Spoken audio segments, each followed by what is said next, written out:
दुष्काळ पडला तेव्हा गिराकी पंत सल्ला देतात.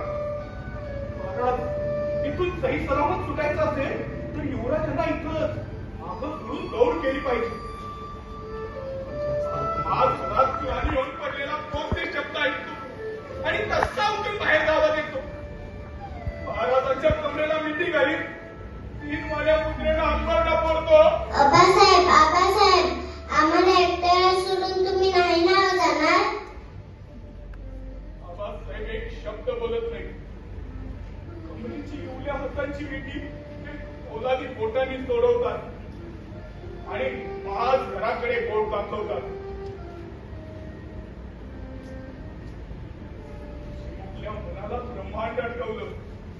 शेकडो कोसांची पायपीट तक्रार करणाऱ्या पोराचे पाय कुत्री मरून माज घरात जाईतो पाने होता.